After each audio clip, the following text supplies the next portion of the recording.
I guess those tariff exemptions were good. Even Tesla's up, Nvidia's up, S&P 500, Apple's up 4.4%. Nice. All right, let's get our comments going, and then we'll have a show for you. You'll love it.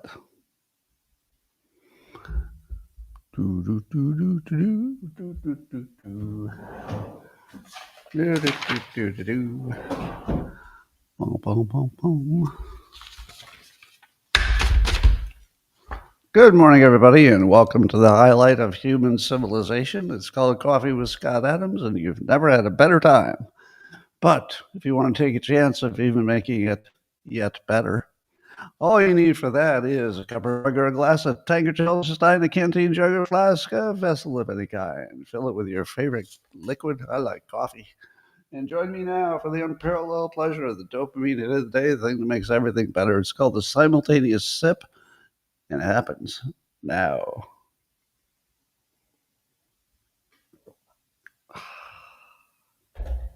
Good stuff.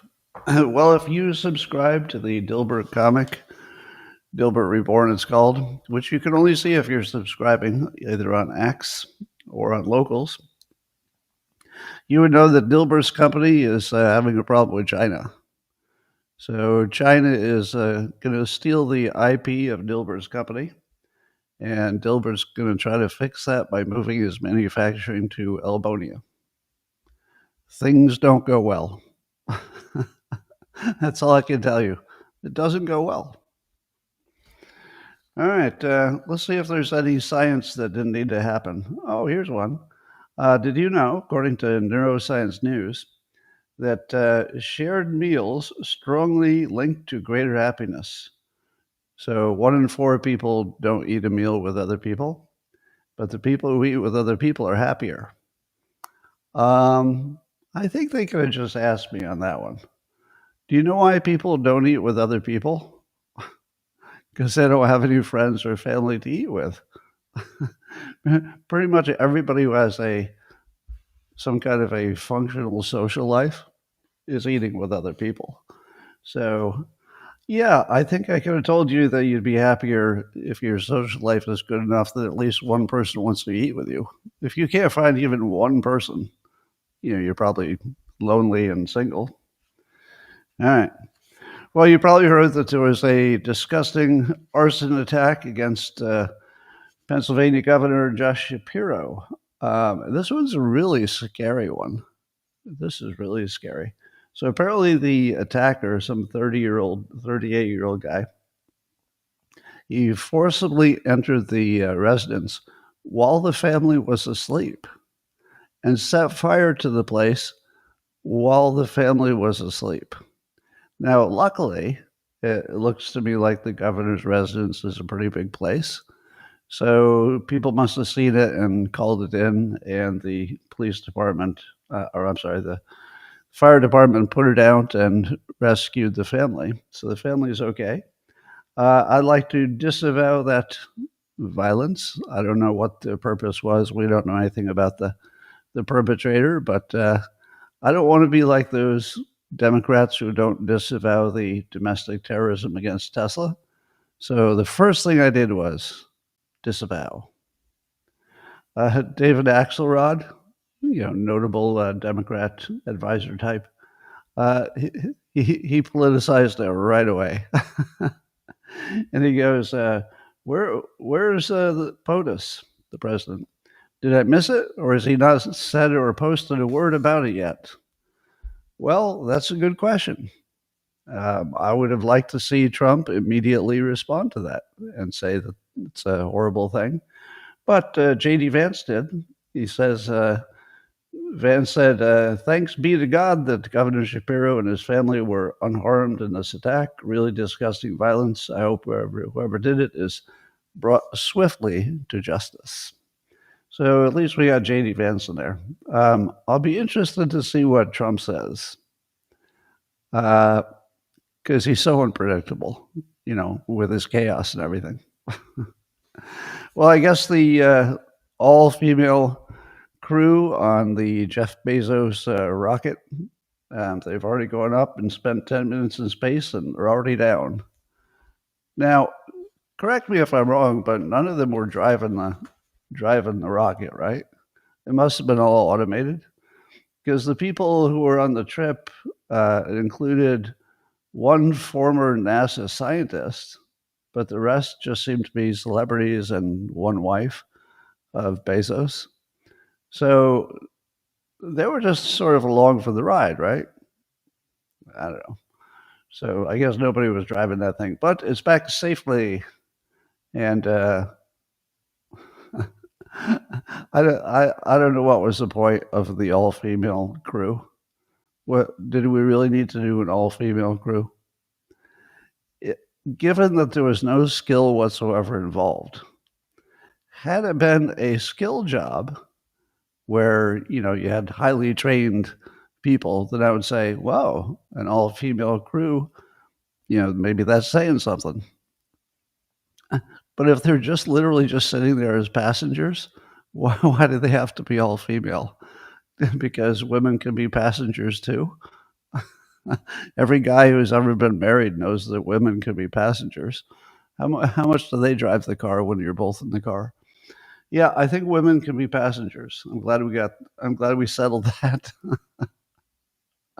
Well, Trump had his physical and his official document that came out from the doctors, I guess, and it didn't have the amusing hyperbole that I was expecting, but he does look healthier than 90% of the public.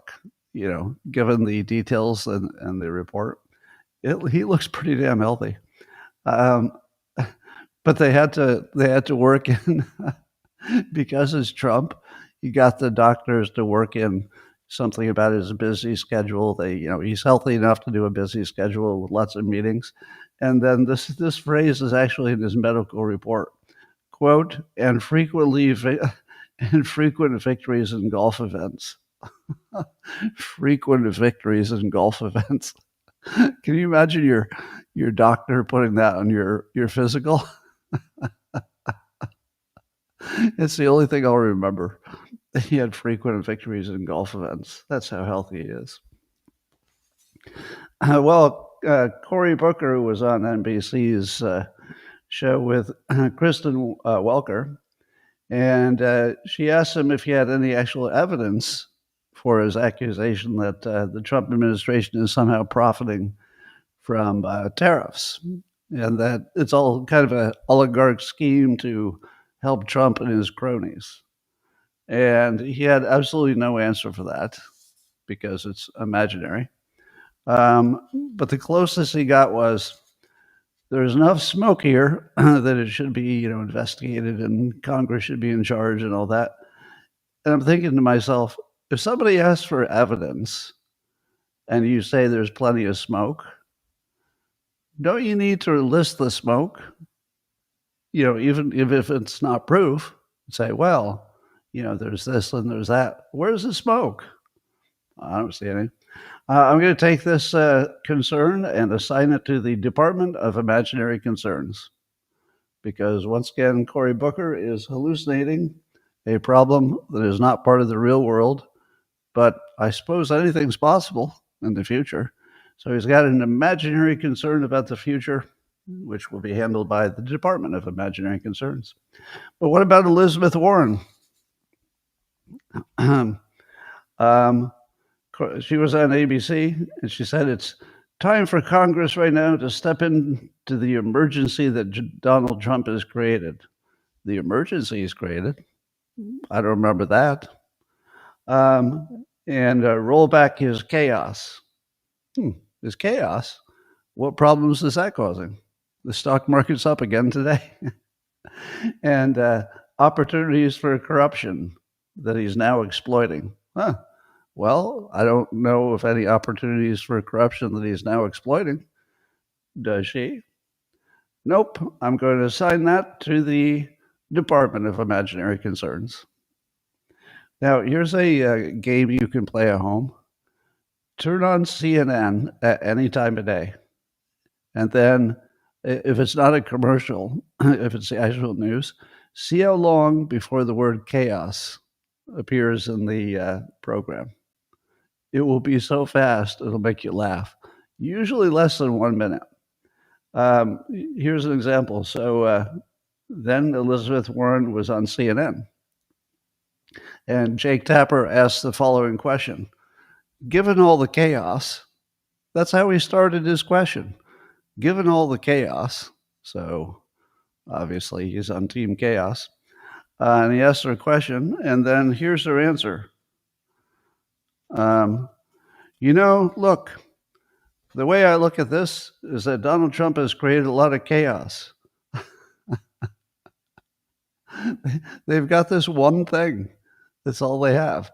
Now, some of you are wondering, when is Trump going to get rid of this chaos thing? Because you could reframe it. You could pretend chaos is good, but that's a tough one because it doesn't sound good. But you can laugh at it. All they have is this chaos thing. Anyway, the Department of Imaginary Concerns. I saw in the Wall Street Journal somebody's opinion that the exemptions for the iPhone, which I'm not sure how real that is, puts Apple at the mercy of Trump. Is that true? If you were Apple, would you now be scared to death that if you don't do everything Trump wants, he's going to put a tariff on your phones again? Probably. Probably. Yeah. I guess President Bukele is going to meet with Trump today, and they're going to have a meeting. The one thing I like about Trump meeting with Bukele is that Bukele is the bad cop. No matter how bad Trump is, it's not going to look as badass as Bukele with his gigantic prisons. Now, I've got a question about those prisons. Do they put those people in there forever? Or do they get out someday? Because I don't remember anything about, their legal rights or anything. So I got big questions, but there's no doubt that whatever Bukele is doing, it's working. Now, the interesting thing is, remember the case of the individual who was accidentally sent back to El Salvador? And the reason that he didn't want to go to El Salvador specifically, that's where he came from, is that it was too dangerous and he wanted asylum. But since any of that happened, correct me if I'm wrong, El Salvador is the safest place on earth. So he didn't want to go back to the safest place on earth. I mean, maybe the people who were after him were the few people who were not in that gigantic jail. But I don't know. So apparently the number of law firms that have made deals with Trump, these would be the law firms that were involved in any kind of lawfare against Trump. And, he decided to go after them and threaten to pull all their security clearance and contracts with the government, which would be a lot of money. And so now collectively, all of those law firms have promised, as part of the negotiation, collectively, altogether, $1 billion in pro bono work. So in theory, Trump has $1 billion of the top lawyers in the country to do his bidding, the same ones who went after him. Now, that doesn't sound like the best deal in the world, because how much effort are they going to put into a pro bono deal to help the guy that they want to destroy? Don't you think that if they were working on a deal for Trump, if it were about Trump, I wouldn't trust them at all? Yeah, we took care of that. The bill's $20 million for 10 minutes of work. And yeah, we crossed every T and dotted every I. I don't think so. But I did hear that Trump was thinking about using them to negotiate trade deals, which might be actually kind of genius, because the law firms don't want to have bad trade deals. That it wouldn't be so much about Trump, it would just be about America versus whoever we're trading with. So that might work, interestingly. So as you might have heard that Trump he wants to pave over the Rose Garden and put a ballroom there. because if you're Trump, you need a lot of ballroom. You know what I mean? A lot of it. But I didn't realize, the first time I heard this story and the 10th time I heard it, I didn't realize that there was a good reason to get rid of the rose garden. Because apparently when they do events out there, if the grass is a little wet, like you can't wear high heels and it's sort of a mess. So yeah, if they can't fix that and you can only use it when the weather is just so, might as well have a ballroom. Actually, that makes perfect sense to me. So Trump is mad at the TV show 60 Minutes again. I guess on Sunday they had at least 2 segments that he considers dishonestly negative to him, and he just went off on him and he's already claimed that they rigged the interview with Kamala Harris to edit in answers that didn't sound stupid. And so he's already suing. Now he's calling for their license to be revoked. 60 Minutes. Do you think that's too far? I don't know, because they definitely don't seem to be acting like a news program, but they're presenting themselves as some kind of objective, trusting news source. But they are a little bit more on the propaganda side. So he's got a good case there. We'll see. Stephen A. Smith was asked yet again on one of the shows if he's thinking about running for president. Now, remember, the question is, are you thinking about it? Not, are you going to do it? And he said, I have no choice. I have no choice. He says that a whole bunch of important people and elected officials are coming up to him and asking him, to run because they think he'd be good. But he just signed a massive deal with ESPN, the kind that, completely changes your life. The money is just gigantic. And he would have to give that up if he ran for president. And so I'm going to predict, because he mentioned that as well, I'm going to predict that nobody gives up that much money to run for president. So I think he's having fun with it in the same way Trump used to, just sort of tease that you might do it. And I don't know how old he is, Stephen A. Smith. He's in good shape, so, could be anything. But it would make sense for him to run out his ESPN contract, having people begging him to be running for president, and then decide if he wants to run for president after he's done with ESPN. So maybe, unless he gets another enormous deal, he might. So according to Fox News, there's at least one retailer, I think it's a retailer, somebody called Dame, D-A-M-E, I don't even know who that is, that's going to put the tariff cost on the bill, the receipt, so that when you're buying your stuff, you'll see, the taxes, and then you'll see the tariff. And how is Trump going to explain that? To me, the funniest thing that's happened in a while is that, remember how Trump started off saying that China would be paying us all these tariffs? And then the people who know how tariffs work would say, China doesn't pay the tariff. It's the American company who has the product who's going to pass that tariff cost along to the consumer. So the consumer pays the tariff, unless the American company absorbs it. And if you start putting the tariff on the receipt, doesn't that settle the question of who's paying it? Because you're literally handing them a credit card, and you can see right there, it says, here's the tariff amount. So how is Trump going to explain that China pays the tariff when you've got in your hand the actual receipt showing that you paid the tariff? How many of you knew that was never true, that China was paying billions of dollars in tariffs? Did all of you know that wasn't true?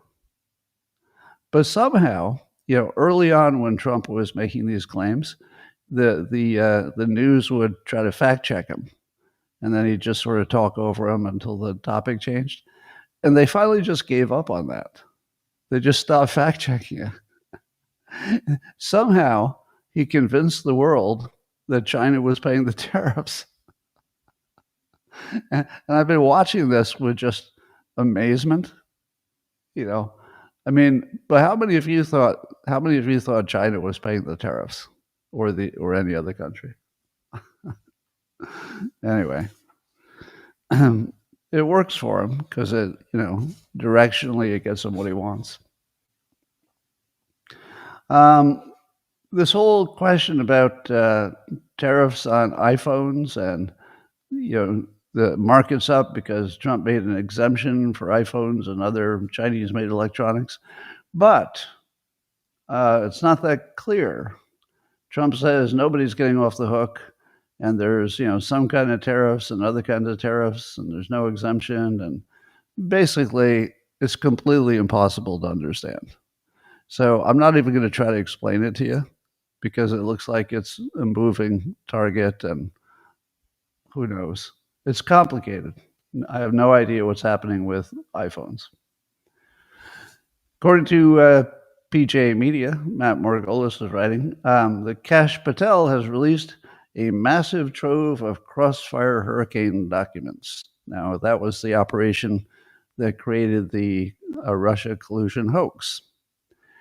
One of the new things coming out of it, I don't know how much will come out of it, is that one of the main sources for the belief that Trump was having some kind of communication with Russia, some collusion, was this guy Halpern. What was his name? I forget his first name, but Halpern. So this was a British guy who claimed that General Flynn had left a 2014 foreign meeting alone with a Russian scholar named Svetlana something, when he was a 3-star general leading the Defense Intelligence Agency. Now, apparently that was just made up. And when I think it was the FBI realized it was just made up, what did they do? Once they realized it's totally low credibility and their source is not reliable, what did they do? What did they do when they found out Christopher Steele wasn't reliable? They used it anyway. So they very clearly knew that they were putting together a whole bunch of bullshit, and they just did it anyway. So it's just what you think it was. It was an op, and it was completely illegal. And every one of the people involved should go to jail, but probably none will. Well, I was wondering how popular it was that Trump is dismantling the Department of Education. But according to Breitbart's Catherine Hamilton, she's writing about this, Rasmussen had a poll that 51% of likely U.S. voters think it's a good idea. So Trump, once again, is on the side of most Americans, slightly, just over 50%, but it's still a majority. So he's doing a hell of a job of being on the right side of things, at least in terms of the majority of the country. This is fun. There's a newly appointed U.S. attorney that handles the L.A. area, and he's going to look into where all the money went that was supposed to go to helping the homeless. You know, the part where it was millions and millions of dollars, and there was just nothing happened. What do you think he's going to find? I'll tell you, my view on the cities is that they're all criminal organizations. You can't really expect to have all these elected officials whose job it is to decide who gets the contracts for the millions of dollars that are flowing through. You can't expect that not to be corrupt. It's designed so you're just begging for it. Of course they're corrupt. Every time. Probably every city, doesn't matter red or blue, because you put people in that position and they're going to get a lot of offers, and some of them are going to look irresistible. So yeah, I assume that all the cities are basically criminal organizations. Frank Luntz had a amusing survey.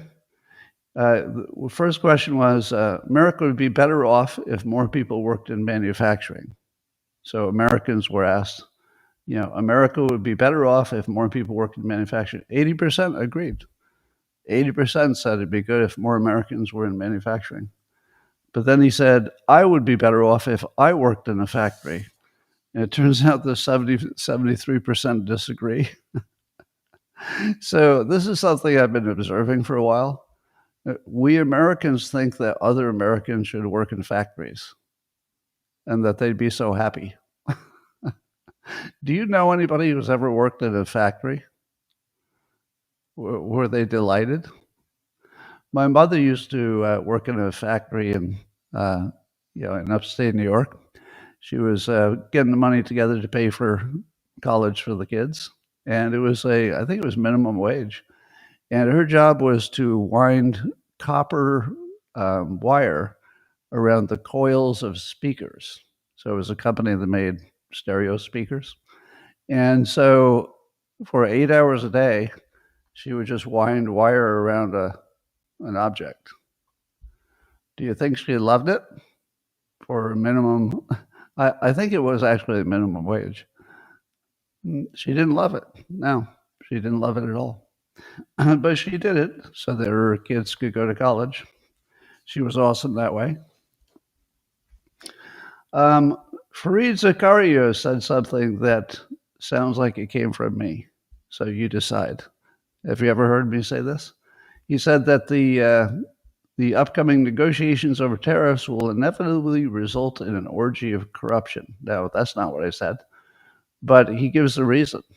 He says the reason is it will create a lot of complexity because tariffs are complex, and that whenever you introduce complexity, you almost always introduce the opportunity for cronyism and fraud. Right. This is exactly what I've been saying. Wherever you see complexity and there's money involved, somebody's stealing. Complexity is where you hide all the bad stuff. So yes, we should be worrying about this. This is actually a good point. The more complicated our trade deals are, the more likely somebody's skimming because it'll be harder to find. So I think he's right on this. And it's something that we need to think about. Now, in a perfect world, the end of the tariff negotiations would be no tariffs and everything would be simplified. But in the short run, it's definitely not going to be simplified because, it's getting fun. So China's President Xi said that no one wins in a trade war. So he was off in Vietnam trying to do a deal.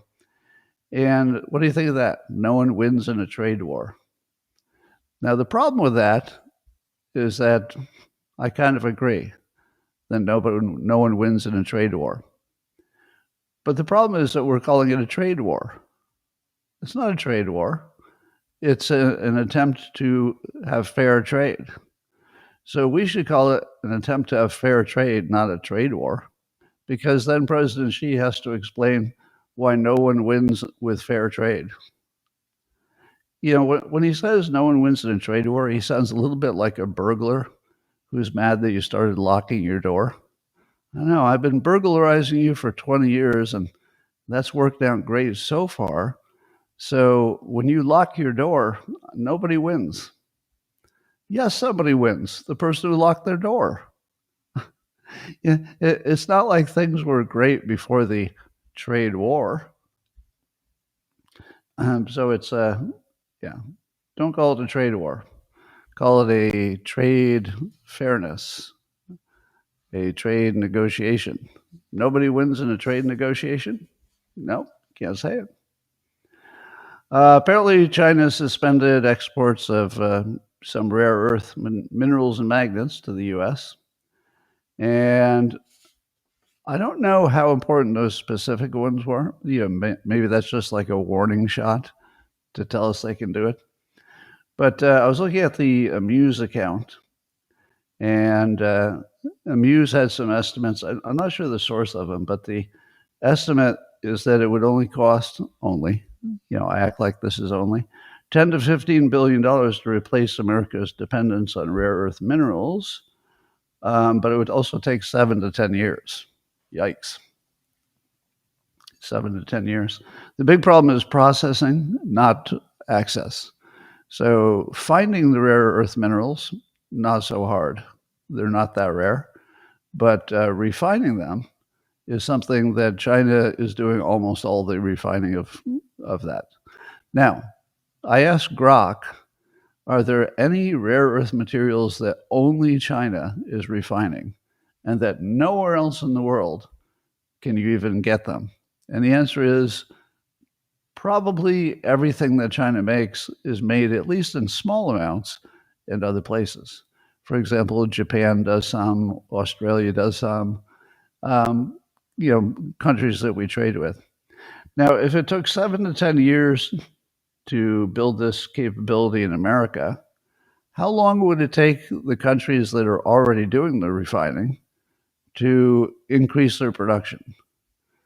Could you go to Japan and say, all right, you're already doing a tiny bit of refining, so you know how to do it, you know what machines, you know how to train people. What if we do a deal with you where we'll give you $1 billion to increase your production, and that'll get paid back by lower prices on rare earth minerals or something.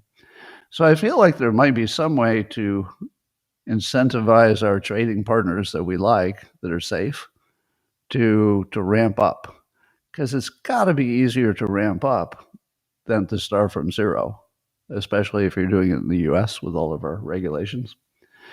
And then I say to myself, is there anybody in the United States who could take a job that would normally take 7 to 10 years and figure out how to do it in 3? Elon Musk. I hate how many jobs are only something he can do, but there you are again. There's another example. We can only think of one person in the entire country who could take that 7 to 10 years and turn it into something manageable, 2 or 3. I don't think he wants to take that job, but there's only one person who could do it. Anyway, we'll see where that goes. So slowly but ramping up quickly is, according to the New York Post, America is making a huge bunch of energy about nuclear energy. So there's a whole bunch happening, such as over 200 bills have already been introduced that support or subsidize nuclear energy. 25 states passed legislation to support advanced nuclear energy. So pretty much everywhere realizes that they're going to need a lot more electricity. Now, a lot of it is because of AI. So nuclear now is looking like the thing. And most of the interest is in these SMRs, small modular reactors. So they'd be about a third the size of a big factory or a big nuclear plant. But since the big ones have been built, from the time, I don't know how long it is, but from the time the first big nuclear facility has been built, there are all kinds of safety procedures and things that have been built into these new ones. So it'd be a lot easier to build the small ones as needed and put them wherever you want. So nuclear definitely happening fast. But what about this? According to No Ridge, there's a new chip that could cut energy use by 99% for AI. So specifically, they're looking at AI and its massive energy needs, and they have a chip that uses light as its major transmission part within the chip. And they say they've got a major breakthrough. They've created a new kind of AI hardware that uses light instead of electricity, and that alone would reduce the electrical load by 99%. Now, people who know how the real world work looked at this story and said, that's not going to be so easy. So going from a laboratory idea that works in a lab to actually building chips, not easy. But this is part of my prediction that my prediction is that the prediction of how much energy we'll need for the next 20 years is probably way off, because there are going to be a number of people who try to figure out a low cost, low energy way to do the things that right now are high energy. So I think we'll be okay. This fits within the Adams law of slow moving disasters. We don't have enough energy. There's no way but we have time. Not a lot of time, but I think everybody knows it's a problem and a lot of people are working on it. So I think lots more low energy AI stuff is coming, I think. Well, you might not know, but the Washington Examiner knows that there are some Republicans who are not happy at all with the budget process that the Trump administration and other Republicans are trying to push through, because it does not meaningfully cut the budget to the point where we could survive. So I'm totally on board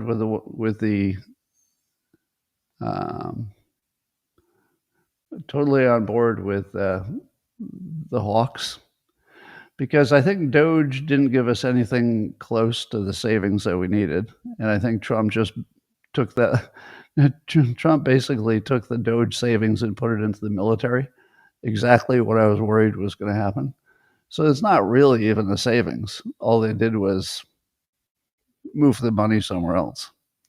So if I were Elon Musk, I can't even tell you how mad I would be that I put that much work in it and I sacrificed, my stock price and possibly my company and even risked my life for something that in the end, I'm not sure it makes any difference, unless you think that increase in the military spending was all worth it. But one possibility that the budget hawks, the Republicans, have is they'd like to get some kind of a review panel made up of White House officials and lawmakers to look at every line item and make decisions on a line-by-line basis. Now, that would be sort of like a poor man's Doge. It would be ordinary people instead of geniuses. But we need to try something. What we can't do is just keep passing these stupid budgets. This is complete doom. I'm not sure if the public has really processed that we're heading off a cliff. Maybe we use that too much. Maybe we're always talking about, there's going to be a nuclear war, the drones are going to kill us. Maybe everything sounds like an emergency. The chaos is going to kill us. So it's hard to get people serious about the budget, but the budget needs a major haircut or we will not survive as a country, and it needs to happen pretty quickly. So I don't see anything that's going to make it happen, because I think the budget hawks don't have enough power, but we'll see. I'm on their side. Well, according to Just the News, there was a Wisconsin teen who murdered his parents to come up with the finances to try to assassinate President Trump and overthrow the government. I'm going to say that's not the best plan, but he did kill his parents and he did get arrested. So not the best plan, really. Georgia Institute of Technology has a really cool kind of a technology. So they figured out how to put a little sensor for your brain that's so tiny that it kind of slips in where a hair follicle would slip, and it basically is almost invisible. So if you had hair, it'd be invisible. The hair would cover it up.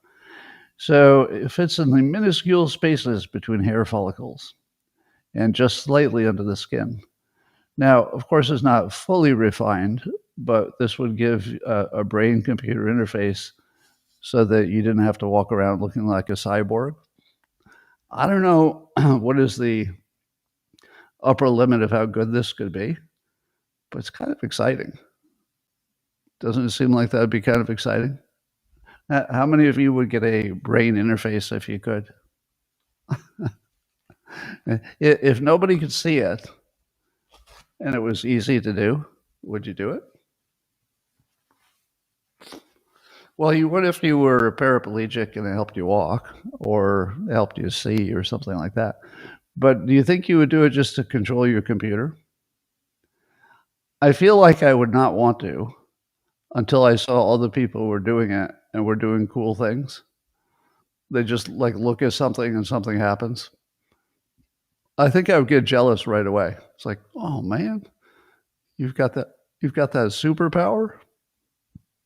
So I think I'd want that. Well, in the funniest story of the day, um, Representative Jack Kimball apologized to the public today because, as he said, I'll just read his post on X. I wanted to make a quick apology. Last night, I referred to President Bukele of El Salvador as President Bukaki. This was the fault of spell check and not me. When you type a word a lot, spell check will start to change words that are close to it. I will be complaining to Apple. I'd like to give some advice to the men. Now, this is just for the men. If your wife or your girlfriend asks you what that word means, say you don't know. Say, I don't even understand this story, honey. What's this bukkake thing? I've never heard of it. You don't want to apologize for that publicly. And I do have my questions about why one person would have Bukele turned into bukkake. Doesn't your spell check, correct me if I'm wrong, but doesn't your spell check, isn't it biased toward words you've used before? Am I wrong about that? Tell me in the comments. Because I think if you'd never used that word, your phone would never recommend it. Doesn't it mean that at some point, and that's just a question, at some point, isn't he confessing that he's written that actual bukkake word? Yeah, it learns, right? So, yeah. So, good luck, Representative Jack Kimball. Good luck on all of that. All right. That's all I got for today. Stocks are up. Everything's looking good. Remember to read the Dilbert comic if you subscribe.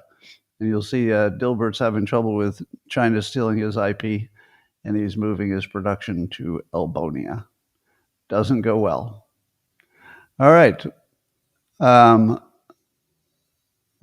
Yeah, we could test that on our own phones, but I don't recommend it. All right, I'm going to say a few words privately to the people on Locals, my beloved subscribers. And the rest of you I'll see tomorrow, same time, same place. Thanks for joining. All right, Locals coming at you.